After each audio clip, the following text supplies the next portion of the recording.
The distress call came in as nothing more than a faint whisper across the void, broken, static-choked, and barely strong enough to register on the Dauntless's sensors. It was the kind of signal most patrol ships would mark as too far to matter and file away. But humanity had never been good at ignoring a cry for help. It came from the very edge of known space, past the settled colonies, past the border stations, into the cold expanse where maps turned into guesswork. The words were almost lost in the static, but they were clear enough to change everything. This is, garbled, under attack, please, help us. The crew sat frozen, listening to the last fragments fade into nothing. No coordinates. No sender ID. Just that desperate voice cut off mid-breath. Captain Rourke didn't speak right away. His eyes locked on the empty space beyond the viewport, as if he could somehow see the place the voice had come from. His ship wasn't meant for deep-range rescue. This was a border patrol run, a routine watch for smugglers or stray pirate craft. But routine had just been shattered. "Track it," he ordered, his voice low, almost a growl. Lieutenant Hale hesitated. "Sir, triangulation's messy. The signal's bouncing off interference. Could take hours to get a fix." "Then start now," Rourke said. "Someone out there's dying and we're the only ones who heard them." The order was given, but something heavier hung in the air. The galaxy was big. Too big. Entire civilizations could vanish without a whisper, and in the dark beyond charted space, even whispers rarely survived. Yet somehow this one had reached them. It felt deliberate, like fate had aimed it straight at their hearts. In the silence of the bridge, the crew's thoughts wandered. Everyone knew the rumors about the Edge. Stories of death worlds, planets so hostile even the most advanced species refused to colonize them. Places where gravity crushed ships like tin, or storms could rip apart armor plate. And worse, worlds where intelligent life had evolved under constant threat, creatures forged by violence, suspicion, and survival at any cost. Deathworlders were rare, and feared. The Dauntless was a ship of ordinary humans, resourceful, stubborn, and proud of never backing down. But even humans knew better than to poke too far past the edge. Too many ships never came back. Hours passed. The signal was analyzed, boosted, and slowly unraveled. The coordinates formed at last on the NAV display. An uncharted system, no known outposts, just a single rocky world bathed in the light of a dying star. "Putting it on screen," Hale said. The planet appeared, distant and cold. Its surface was a patchwork of jagged mountains, scarred plains, and clouds that swirled like boiling smoke. Sensors picked up faint power readings, too weak for a major settlement, too strong for a lifeless rock. "That's where they are?" Ensign Callan asked quietly. "That's where something is," Hale replied. The captain studied the readout. "Prep the dropship. We're going in." No one argued. That was the thing about the Dauntless' crew. When a decision was made, they followed.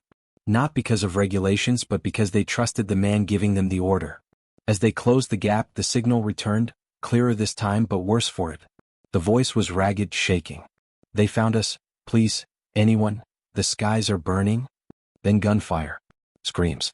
And silence. The ship's tension spiked like a drawn bowstring. Whatever had happened wasn't just ongoing, it was escalating. The dropship descended through a choking haze of ash and dust. Lightning split the clouds, and every flash illuminated a surface scarred by impacts. Structures, if they could still be called that, jutted like broken teeth from the ground. Fires burned unchecked, sending pillars of smoke into a bruised sky. Rourke led the landing team out. The air was thin, every breath tasting of iron and burnt stone. The ground was littered with debris, shards of metal, shattered equipment, and things they didn't want to identify too closely. They found the source of the signal inside what remained of a bunker. A single transmitter sat on a makeshift table, wires spilling from its cracked casing. The body slumped beside it was motionless. But it wasn't human. The figure was tall, thin, its skin patterned in mottled shades like camouflage. Its eyes, open, glassy, stared at nothing. Clutched in one clawed hand was a pendant, the surface etched with symbols that were unfamiliar yet strangely deliberate. "Sir," Hale said, her voice tight, "this species isn't in our records." Rourke didn't look at the body for long. Whoever they were, they called for help. And they died waiting. The wind howled through the cracked walls. In the distance, a low rumble echoed, not thunder but something mechanical. Something moving.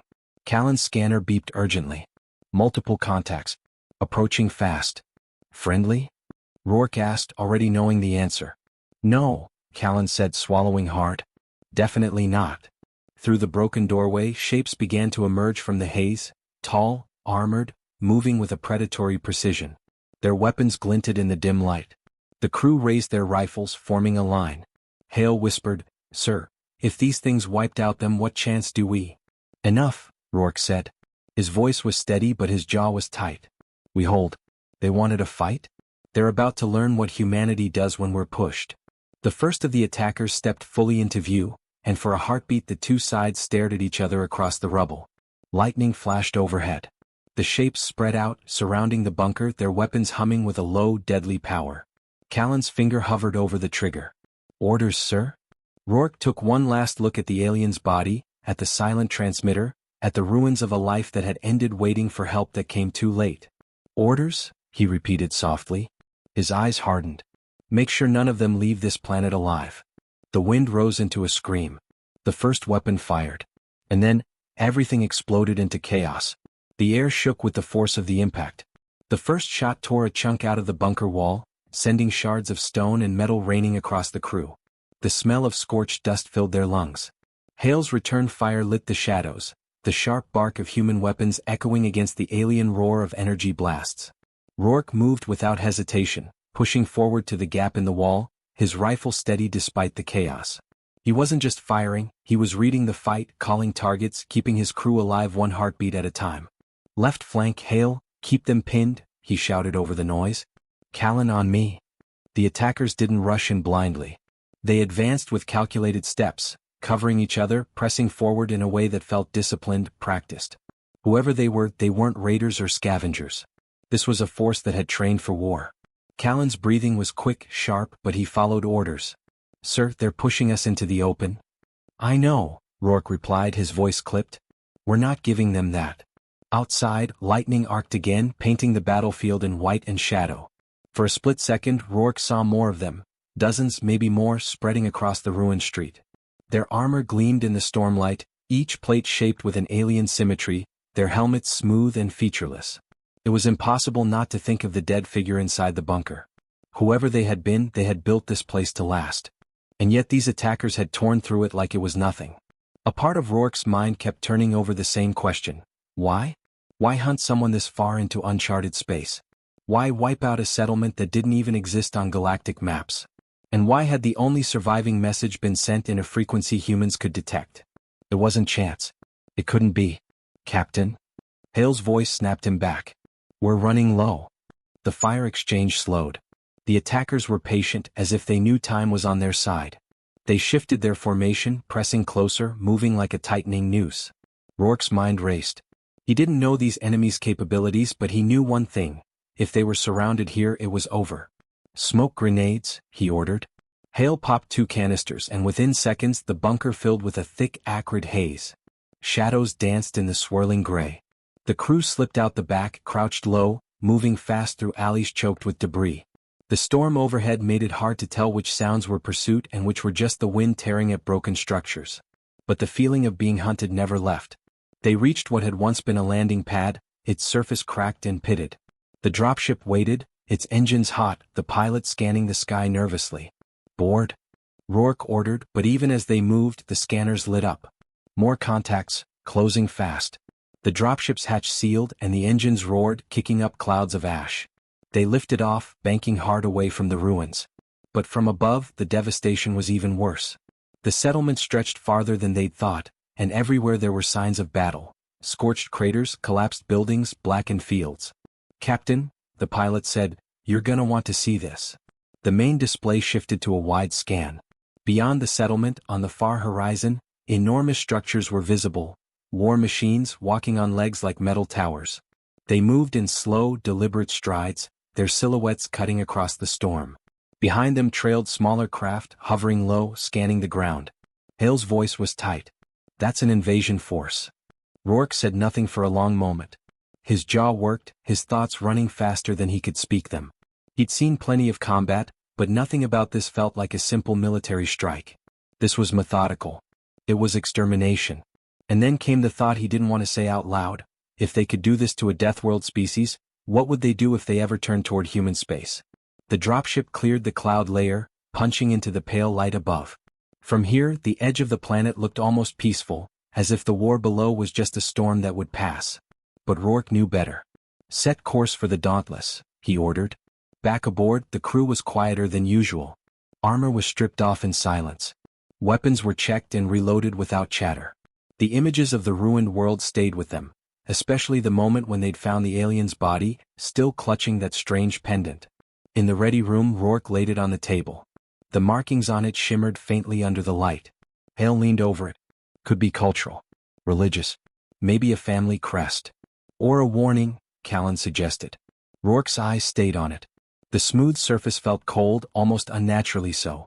"If it is a warning," he said quietly, "it's not for them anymore. It's for us." Hale frowned. "Sir, what are you saying?" "I'm saying that signal wasn't random. Someone wanted humans to hear it. They wanted us to come." "Why?" Callan asked. Rourke didn't answer right away.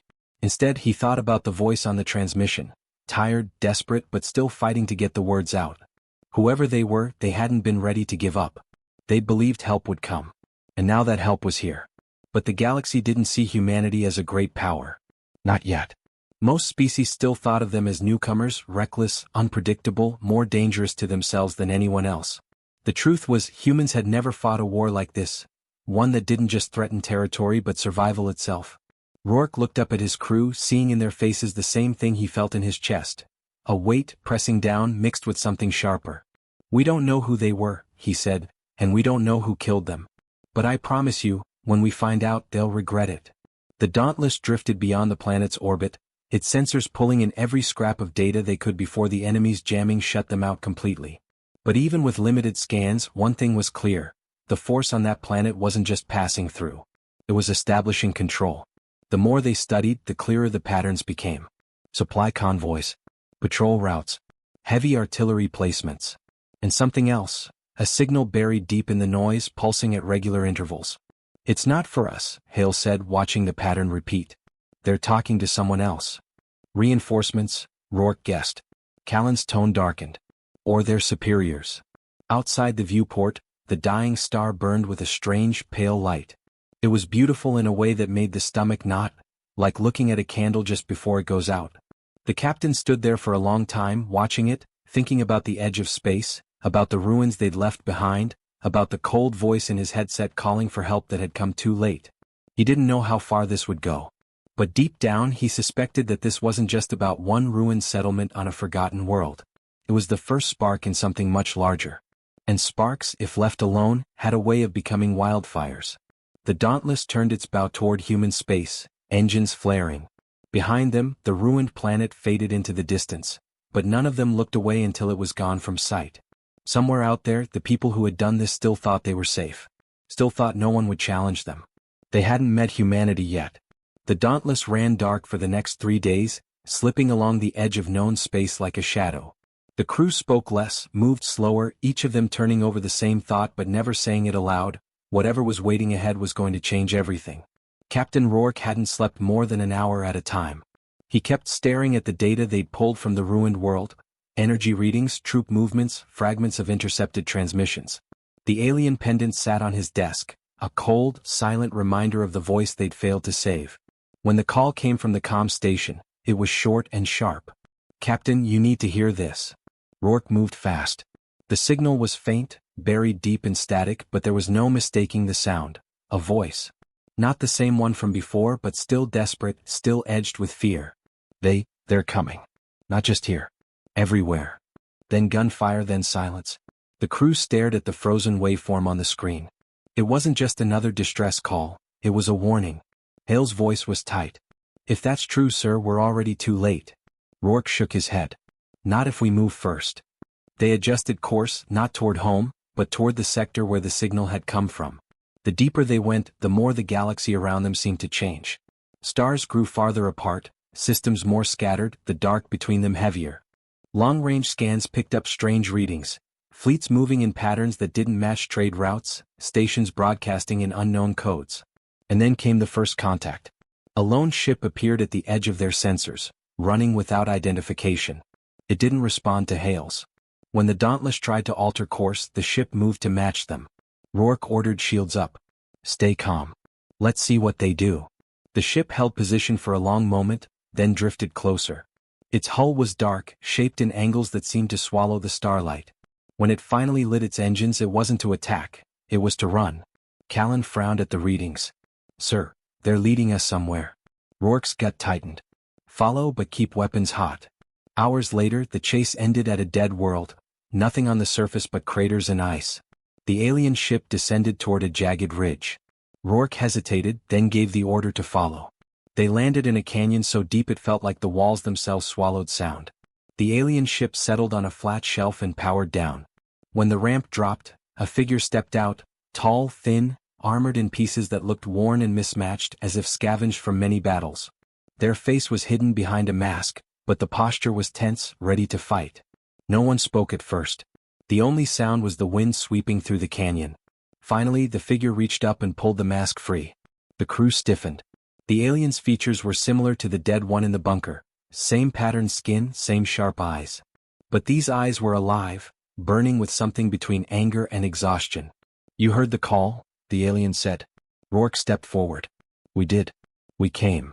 The alien's gaze flicked over the humans, studying them. "Too late for the ones you found. Maybe not too late for the rest." They led the crew into a cave carved deep into the canyon wall. Inside, the flicker of lights revealed other figures, injured, armed, watching the humans with suspicion. The alien spoke as they walked. "The ones who attacked us, they're not here for territory. They're here to erase entire worlds, species. They move fast, burn everything, leave nothing to rise again." Rourke asked the question that had been gnawing at him since the first battle. "Why send your signal to humans? You could have called anyone." The alien stopped, turning to face him fully. "Because the others won't fight. They'll hide. They'll negotiate. You'll make them bleed."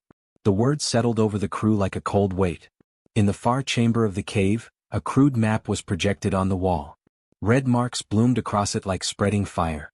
Everyone was a system under attack, or already gone. The line was moving steadily toward human space. Hale's voice was quiet. "That's hundreds of light years. Closer than you think," the alien said. Rourke studied the map. His instincts told him what was coming, but saying it out loud made it real. "If we don't stop them here, Earth will be next." The alien didn't deny it. "Then you'll need more than this ship. You'll need every human ship that can hold a gun. And you'll need them now." The Dauntless left the canyon with the alien survivor aboard. The stars outside looked sharper now, colder, as if they knew what was coming. Messages went out in every direction. Encrypted calls to human command, to every captain Rourke trusted, to anyone willing to take the fight beyond safe borders. The answer came back faster than expected. Some captains were already mobilizing. Others hesitated, unsure if the risk was worth it. But the alien attacks didn't wait. Within days, the first human colony on the fringe reported contact, and then went dark. The crew listened in silence as the last transmission played, the sound of weapons fire cutting through the static. It was almost the same as the first signal they'd heard. Rourke turned to his crew. "This is it. We're not waiting for them to come to us." Every head nodded. The Dauntless dropped out of FTL on the edge of the targeted system. The sky was already alive with flashes of battle. Human ships against an enemy that moved like shadows, their formations precise, their fire relentless. Sensors screamed warnings as more enemy signatures poured into the fight. The human fleet was already straining to hold the line. "Targets locked," Hale said. "Fire," Rourke answered. The Dauntless roared into the battle, its weapons cutting through the void. But for every enemy they hit, two more seemed to appear. The scale of it pressed in from all sides, ships exploding in sudden flares of light, hulls breaking apart, comm channels filled with shouts and orders and the sharp edge of fear. In the middle of it all, the alien survivor stood at the tactical display pointing out patterns, weaknesses. "They're driving you back on purpose," they said. "They want you to retreat into the system so they can surround you." Rourke's mind raced. Not this time. He barked orders, the crew responding instantly, the Dauntless diving through enemy lines, engines screaming as they pushed past the limit. Every second the tension grew sharper, the sense that they were moving toward a moment that would decide not just this battle but the war itself. And ahead, through the chaos and fire, they finally saw it. A ship unlike the others. Bigger. Darker. Its presence was like a shadow that stretched over the battlefield. Rourke knew without anyone telling him that this was the one. The heart of it all. The ship that had started the burning of worlds. And it was turning toward them. The enemy flagship loomed larger with every passing second, its dark hull swallowing the starlight, its shape jagged and alien as if built for intimidation as much as destruction. The rest of the battle seemed to fade behind it, ships still fighting, explosions still tearing through the void, but for Rourke and the crew of the Dauntless, the war narrowed down to that single monstrous silhouette. "They've locked weapons on us," Hale said, her voice steady but tight. "Let them," Rourke replied, eyes fixed on the tactical display. The first salvo came fast, bolts of energy that cut through the black like molten spears. The Dauntless rolled hard, shields flaring as one blast skimmed their hull. Metal groaned, lights flickered, but they held course. Callan's hands flew over the controls. "Sir, if we get any closer, we're inside their kill zone." "We're already in their kill zone," Rourke said. "Stay on target." The alien survivor leaned over the console, studying the flagship's readings. "That ship isn't just a command vessel, it's controlling their entire formation. If you break it, you break their coordination." Rourke didn't look away from the viewport. "Then we aim for the heart." The crew braced as the Dauntless weaved through incoming fire, every move a gamble. The closer they got, the more details emerged, rows of turret batteries, massive ventral hangars, a strange lattice of glowing lines running along the hull like veins. And then the sensors picked up something unexpected. Inside the flagship, multiple human life signs. Hale stared at the readings. "Sir, they've got prisoners." The words hit harder than any weapon. Rourke's grip tightened on the armrest. "Are you sure?" "Positive. Readings match human biosigns. At least a dozen. Maybe more." The alien's gaze darkened. "They don't take prisoners unless they want information, or leverage." It was a trap, Rourke knew it. The prisoners were bait, a way to make humanity hesitate. But the thought of turning away, of leaving their own people inside that ship, was impossible to stomach. "We're not leaving them," Rourke said. The enemy must have sensed the change in their approach because their formation shifted. Smaller attack craft broke away from the main battle and began moving to intercept. The Dauntless shook under the impact of their first volley. Warning klaxons blared. Callan shouted over the noise, "Shields at 60%. Divert auxiliary power to forward screens," Rourke ordered. "Hale, target those interceptors and clear us a path." The next moments blurred into a storm of motion.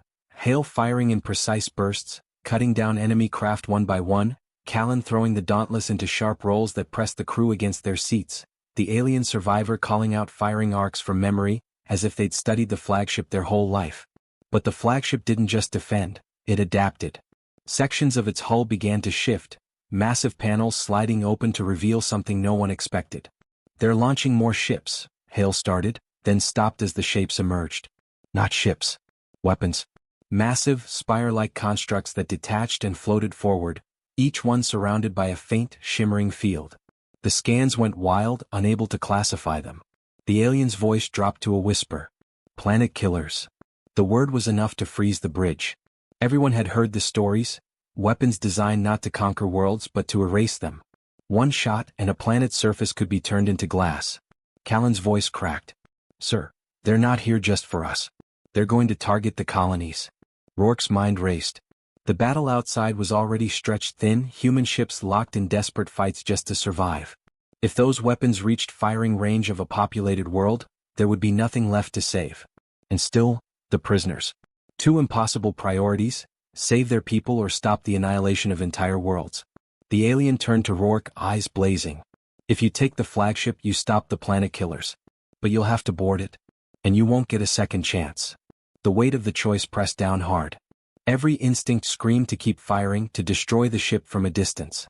But the faces of those unseen prisoners pulled at him. "We're going in," Rourke said at last. "Prepare the boarding team." Hale hesitated, then nodded. "Yes, sir." The Dauntless broke formation, diving low under the flagship's ventral side. Enemy fire hammered them from all directions. The shields flared, alarms blared, the smell of overheated systems filled the air. Callan's hands shook on the controls, but the ship stayed on course. The hangar bay loomed ahead, its massive doors opening like the jaws of some great beast. Just as they crossed the threshold, the flagship's guns went silent. The sudden quiet was worse than the noise. The alien survivor's voice was grim. "They're letting you in." Inside the hangar, the Dauntless touched down hard, landing struts groaning.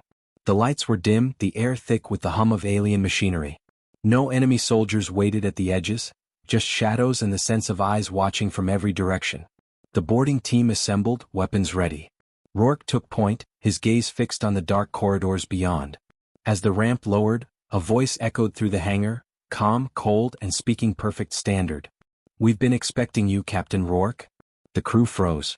The voice wasn't human, but it knew his name. And then the lights above flickered on, revealing not soldiers, but rows of human prisoners, bound and kneeling, each one staring straight ahead. Every one of them wore a human fleet uniform. Some of them, from ships that had vanished years ago. Rourke's heart pounded, his mind struggling to process what he was seeing. They hadn't just been fighting a war for territory or survival. This enemy had been taking humans for years, studying them, keeping them alive for a reason no one understood. The voice came again, lower now, almost amused. "We've learned much from your kind. Soon we'll put it to use." And from deeper in the ship, something heavy began to move, its footsteps slow, deliberate, and getting closer. The sound was deep, mechanical, and steady, each step reverberating through the metal deck until the air itself seemed to tighten. The prisoners didn't flinch, didn't turn their heads. It was as if they couldn't, or wouldn't. Rourke motioned his team forward, every weapon up. Hale scanned the area with sharp, quick movements, searching for hostiles in the shadows. The alien survivor's eyes never left the far end of the hangar, where a massive set of armored doors began to part. Through the widening gap came a figure encased in armor unlike anything they'd seen before, black as void, edged in glowing crimson, its height towering over any human. The helmet had no visor, just a smooth surface that reflected the boarding team in warped shapes. Its presence was suffocating, the weight of its gaze somehow felt even without visible eyes. The voice returned, but now it came from the armored figure itself. "Your war ends here, Captain Rourke." The team tightened formation, but Rourke stepped forward, weapon still raised. "You've been killing worlds, taking our people. That ends now." The figure tilted its head slightly, almost curious. "You misunderstand. We've been preparing you." The words rattled in his head, wrong and yet deliberate.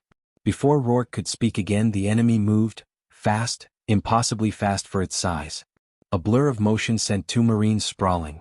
Hale opened fire, rounds sparking off the enemy's armor, barely slowing it. Rourke ducked under a sweeping strike, rolling to the side, firing point blank at a joint in the armor. The impact staggered it for only a second before it came again, striking with a force that dented the deck plates. The alien survivor shouted from the side, "The lines on its armor! Their conduits hit them." Hale shifted her aim, targeting the glowing crimson veins that pulsed faintly. This time, the fire drew a reaction, a sharp, distorted roar as the armor's light flickered. The boarding team pressed the attack, working together in a deadly rhythm. Rourke led from the front, every movement fueled by the weight of every burned world, every unanswered distress call. Piece by piece, they forced the armored figure back toward the central control dais. Then Rourke saw it, a control node built into the dais itself, its design alien but its purpose clear. If they could destroy it, they could disrupt the flagship's coordination, maybe even disable the planet killers entirely. "Hale, cover me." He sprinted, gunfire tearing past his ears as the figure lunged to intercept. It was too fast, Rourke knew he wouldn't make it in time. But the alien survivor moved without hesitation, slamming into the enemy with the full force of their body, driving it sideways in a brutal grapple. The two crashed against the wall, blows exchanged in vicious bursts. The aliens screamed in their own language, a sound that was both rage and defiance. Rourke didn't waste the moment. He reached the control node, ripped a shaped charge from his belt, and slammed it into place. "Fire in 3. The boarding team dove for cover. The explosion tore through the dais in a shower of sparks and twisted metal. Instantly, the flagship's systems flickered, the low hum of its massive engines faltering. Outside, the battle shifted. Enemy formations broke apart, their precision gone. Human ships surged forward, driving them back, hammering them with everything they had left. But inside the hangar, the armored figure still stood, damaged now, light from its conduits sputtering, yet somehow more dangerous in its desperation. It threw the alien survivor aside with a force that sent them crashing to the deck, unmoving. It came for Rourke again, slower but relentless. He fired until his weapon clicked empty, then grabbed a fallen Marine's rifle and kept shooting. Each step it took was met with defiance, until finally Hale stepped into its path, rifle braced. "Move!" Rourke shouted. "Not a chance," she replied, firing a concentrated burst into the enemy's central conduit. The armor's light flared brilliantly, then went dark. The figure staggered, knees buckling before collapsing with a hollow, echoing crash. For a long moment, the only sound was the harsh breathing of the team. Rourke moved to the alien survivor's side, checking for signs of life. They were breathing, barely. Their eyes met his, and they whispered something in their own tongue before losing consciousness. The prisoners stirred as if waking from a deep fog, confusion replacing the blank stares.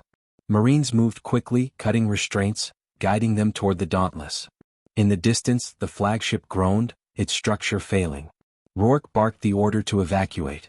The boarding team and the freed prisoners rushed back to the dropship. As the ramp closed, the Dauntless lifted away, the massive enemy vessel shrinking below them. From orbit, they watched the flagship rupture, fragments spiraling into the void, planet-killer weapons drifting powerless. Human ships cheered over comms, the sound ragged with exhaustion but fierce with triumph. It should have felt like victory. And then, as the debris scattered, sensors picked up something strange. Far beyond the battlefield, in the cold darkness between systems, dozens of identical signatures appeared. Flagships, planet killers, entire fleets waiting in perfect silence. A transmission broke through the static, short and chilling. The test is complete. Phase 2 begins. The signal ended. Rourke's hands curled into fists. The war they'd fought here was only the beginning, and the enemy had just made their next move. The bridge of the Dauntless was quiet except for the low hum of the engines and the faint background chatter from the fleet. Outside, the wreckage of the enemy flagship drifted in silence, its once imposing frame now just another piece of cold debris scattered across the void. For the first time since the SOS signal, there was no gunfire, no alarms, only the strange stillness that comes after surviving a storm. The alien survivor lay in the medbay, hooked to monitors, their breathing steady but shallow. They had given everything in the fight, and without their guidance, the boarding mission might have failed. Rourke had checked on them briefly before returning to the bridge, feeling a weight in his chest he couldn't quite name. The rescued prisoners were adjusting slowly. Some spoke in low voices, piecing together fragments of memories, long corridors, endless interrogations, strange lights. Others remained silent, staring at the bulkheads as if still hearing whispers no one else could. Medical crews were doing what they could, but the real wounds would take more than medicine to heal. Hale stood by the tactical display, arms crossed. Fleet Command's asking for a status update, sir. They want to know if the threat is neutralized. Rourke's eyes drifted to the sensor logs. The ghostly signatures of those distant fleets still lingered in his mind, even though they were long out of range now. Tell them we've won a battle, he said quietly. But the war's not over. Callan turned from the helm. Sir, do you really think they'll come again soon? They've been preparing for years, Rourke answered. And we've only just started fighting them on their own terms. We'd be fools to think they'll wait long. Outside, the human fleet was gathering. Damaged ships were being towed by those still intact, their lights forming slow arcs through the darkness. They had paid for this victory in blood and metal, but they were still here. That mattered. The comms console pinged, drawing Hale's attention. Sir, it's Admiral Vance. Audio only. Rourke nodded, and the Admiral's voice filled the bridge, steady and clipped. Captain Rourke. Reports say you're responsible for disabling the flagship. Confirm? Yes, sir. There was a pause. Then you've given us the first real victory of this war. The Council wants you and the Dauntless at the front of the next campaign. Rourke's jaw tightened. Understood, sir. But with respect, we're going to need more than a campaign. We need a united front. Every human ship, every colony defense, every ally who's still willing to fight. You'll have them, Vance said after a moment. The galaxy knows now, this isn't just a border conflict. It's survival. The channel cut, leaving the bridge in silence again. Hale exhaled slowly. Sounds like we've been drafted for something bigger than we thought. We all have, Rourke said. The alien survivor regained consciousness later that cycle. Rourke went to see them alone, the hum of the med bay filling the space between them. Their voice was faint but steady. You fought well, human. So did you, Rourke replied. We would have lost without you. They shook their heads slightly. I did what my people could not. You fight because you cannot bear to lose. That is why they fear you. Rourke didn't answer right away. He wasn't sure if it was fear or something worse that drove the enemy. When this war comes again, and it will, you'll stand with us? The alien's eyes closed, but there was a faint smile. If I live, yes. Your war is mine now. The fleet stayed in the system long enough to collect survivors, salvage what they could, and make repairs. Each day, more ships arrived. Vessels from colonies that had once kept to themselves, warships from human sectors that had ignored the early warnings. Now they came armed and ready, no longer doubting the scale of the threat. On the final day before departure, Rourke stood alone in the observation deck, watching the scattered lights of the fleet against the cold backdrop of space. The galaxy felt bigger now, and not in a way that brought comfort. There were still countless worlds untouched by war, but the shadow was spreading and he could already feel its reach. Hale joined him quietly, holding 2 cups of strong bitter coffee. "Thought you could use this." "Thanks," Rourke said, taking it. They stood in silence for a long while, watching as repair drones traced slow patterns across the hulls of damaged ships. "When the next call comes," Hale said softly, "we'll answer." Rourke looked at her, then back to the stars. "We will. And this time we'll be ready." The fleet moved out soon after, engines flaring in perfect formation. The Dauntless took point, its prow angled toward the deep black beyond human borders. Every officer on board knew they weren't heading home, they were heading deeper into the unknown, into whatever came next. In the quiet before the jump, Rourke keyed the ship-wide intercom. "This is the captain. We've fought hard and we've won today. But our fight isn't over. Out there the enemy is waiting. They think they can break us. They think they can burn our worlds and erase our names from the stars. They're wrong. We will fight them wherever they come. And we will not stop until this war is over, on our terms, not theirs." The reply came not in words but in a low, steady rumble as every crew member pounded the nearest surface in unison. A tradition older than the ship itself, a promise shared between those who knew they might never see home again. The Dauntless jumped to FTL, the stars stretching into long lines of light before vanishing into the dark.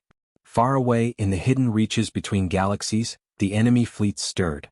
The test had ended, but the real war, the war for the survival of humanity in every world that refused to kneel, was only beginning. And somewhere deep in that darkness, another signal began to pulse. Not a cry for help this time, but something colder. A challenge. Rourke didn't know when or where they would face it, but he knew one thing with absolute certainty. When the signal came, humanity would answer.